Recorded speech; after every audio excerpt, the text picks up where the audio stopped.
Hello guys, அஸ்ஸலாமு அலைக்கும். இன்றைக்கி ஒரு இஃப்தார் vlog தான் பார்க்க போகிறோம். இன்றைக்கி இஃப்தாருக்கு நான் வந்து என்னென்ன செய்கிறேன் அப்படின்னு சொல்லிட்டு எல்லாமே வீடியோ பண்ணலான்னு சொல்லி வீடியோ பண்ணிகிட்ருக்கேன். ஃபஸ்ட்டு வந்து சமோசா வந்து செய்யலாம் அப்படின்னு சொல்லிட்டு சமோசாவுக்குள்ளே வைக்கிற ஸ்டஃபிங் வந்து ரெடி பண்ணிகிட்ருக்கேன். கடையில் வந்து எண்ணெய் ஊற்றி வெங்காயம், இஞ்சி, பூண்டு எல்லாம் போட்டு அதை ஒரு சைடு ரெடி பண்ணிகிட்ருக்கேன். இன்னொரு சைடு பார்த்திங்கன்னா கஸ்டர்ட் செய்யலாம் அப்படின்னு சொல்லிட்டு கஸ்டர்டுக்காக பால் அடுப்பில் வச்சுருக்கேன்.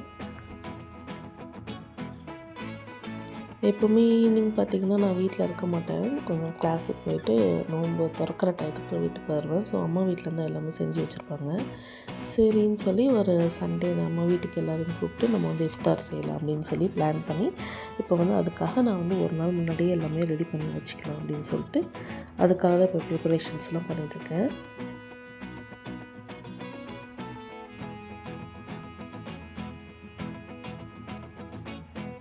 இஞ்சி பூண்டோட பச்சை வாசம் எல்லாம் போன உடனே உப்பு, மஞ்சத்தூள், மிளகாத்தூள், சிக்கன் 60 மசாலா இதெல்லாம் தான் நான் போட்டிருந்தேன்.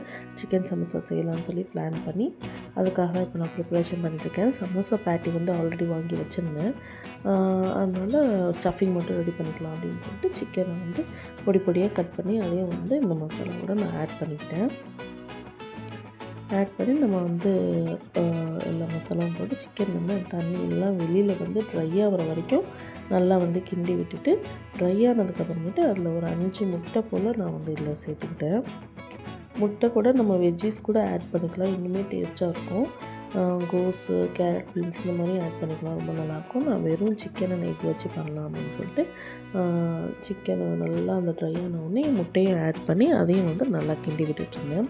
நல்லா அது ஒரு பொடி மாஸ் மாதிரி வர ஸ்டேஜ் வந்துருச்சு. இந்த சைடு பார்த்திங்கன்னா பால் கொதித்து வர டயத்தில் கஸ்டர்ட் பவுடர் ராஸ்பெர்ரி ஃப்ளேவர் வந்து வாங்கியிருந்தேன். அதை வந்து தண்ணியில் ஊற்றி கரைச்சி அதை வந்து இதில் ஆட் பண்ணிக்கிட்டேன். நல்லா நமக்கு தேவையான திக்னஸ் வர அளவுக்கு அந்த கஸ்டர்ட் பவுடர் வந்து நம்ம எவ்வளோ வேணாலும் ஆட் பண்ணிக்கலாம் அப்படின்னு சொல்லிட்டு நான் வந்து கரைச்சி ஊற்றி ஆட் பண்ணிகிட்ருந்தேன்.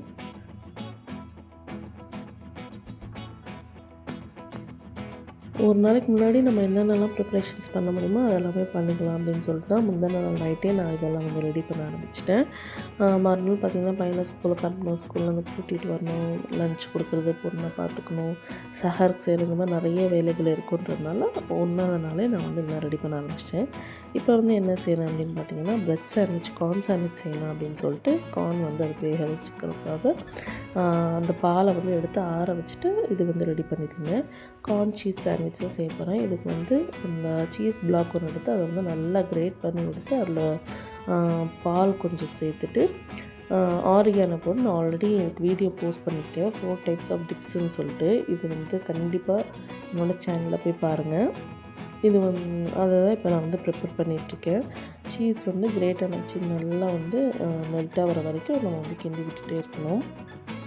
ஒரு சைடு கார்ன் வந்து வெந்துட்டுருக்கு, இன்னொரு சைடு வந்து கார்ன் சீஸ்க்காக ப்ரிப்பரேஷன் பண்ணிட்டுருக்கேன். பால் நல்லா கொதித்து வரும்போது சீஸ் கரைஞ்சி பால் கொதித்து வரும்போது கார்ன்ஃப்ளவர் மாவு வந்து கரைச்சி ஆட் பண்ணிவிட்டா திக்காகிடும். க்ரீமி கன்சிஸ்டன்சியில் வர அளவுக்கு நம்ம வந்து நல்லா கொதிக்க விட்டுடணும். அப்போ தான் அந்த சீஸ் க்ரீமி கன்சிஸ்டன்சியில் இருக்கும். இப்போ நம்ம வந்து சோளம் ஆட் பண்ணி ரெடி பண்ணிடலாம். ஸோ நான் வந்து கார்ன்ஃப்ளவர் ஆட் பண்ணி நல்லா திக்காய் சீஸ் எல்லாம் கரைஞ்சதுக்கப்புறம் ஆரிகானோ ஆட் பண்ணிக்கிட்டேன். வெறும் ஆரிகானோ தவிர ஒரு எதுவுமே அதில் ஆட் பண்ணாதீங்க, அதை மட்டும் ஆட் பண்ணாலே போதும், செம்ம எம்மியாக இருக்கும்.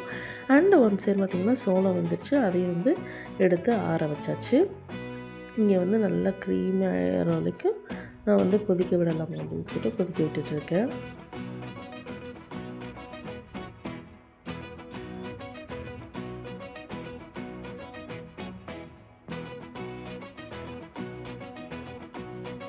எப்போவுமே நாங்கள் இஃப்தார் கழிச்சு நைட்டுக்கு எதுவுமே சாப்பிட மாட்டோம். அப்போ சாப்பிட்டதோடு அப்படியே அதோட சஹருக்கு தான் சாப்பிடுவோம்.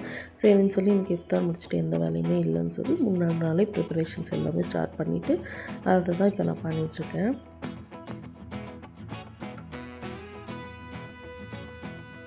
ஸோ அந்த சீஸ் க்ரீம் வந்து நல்லா திக்காய் நல்லா கொதித்து வர ஆரம்பிச்சிச்சு. இப்போ வந்து ஸ்டவ் ஆஃப் பண்ணி எடுத்து வச்சிடலாம் அப்படின்னு சொல்லிட்டு அதை எடுத்தாச்சு.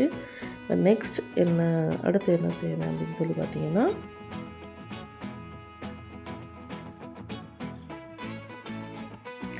ஓகே, இப்போ நம்ம வந்து ஆற வச்சிருந்தோம் இல்லையா கார்னு, அதை வந்து எடுத்து அந்த க்ரீம் சீஸில் வந்து போட்டாச்சு. இப்போ நம்ம இதை வந்து ப்ரெட்டை வந்து நல்லா ரோல் பண்ணி தின்னாக எடுத்துக்கலாம், இல்லை அப்படியே எடுத்துக்கனாலும் எடுத்துக்கலாம். நம்ம ப்ரிப்பேர் பண்ணி வச்சுருக்க அந்த கார்ன் க்ரீம் சீஸை வந்து உள்ளே வந்து ஸ்டஃபிங் மாதிரி வச்சிடலாம். வச்சுட்டு நல்லா அதை வந்து க்ளோஸ் பண்ணி வச்சுட்டேன் நான். இதே மாதிரி எல்லா ப்ரெட்டையும் நான் ரெடி பண்ணிட்டேன். அண்ட் தென் இப்போ சமோசா வச்சு ஸ்டஃபிங் வச்சு பேக் பண்ணிடலாம் அப்படின்னு சொல்லிட்டு அதை வந்து ரெடி பண்ணுறதுக்காக சமோசா பேட்டி எடுத்துக்கிட்டு இந்த மாதிரி நான் வந்து அதில் ரோல் பண்ணிவிட்டேன். அதுலேயே பேக்லேயே இன்ஸ்ட்ரக்ஷன்ஸ் கொடுத்துருந்தாங்க, அந்த மாதிரி தான் ரோல் பண்ணியிருந்தேன். ஃபஸ்ட்டு 2 தான் எனக்கு பண்ணுறதுக்கு கொஞ்சம் கஷ்டமாக இருந்துச்சு. அதுக்கப்புறம் ரொம்ப ஈஸியாகவே வந்துடுச்சு.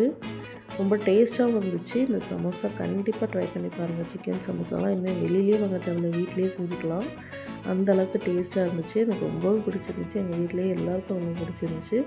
இது ஒரு மஸ்ட் ட்ரைனே சொல்லலாம், அந்தளவுக்கு டேஸ்ட்டாக இருந்துச்சு. கண்டிப்பாக ட்ரை பண்ணுங்கள்.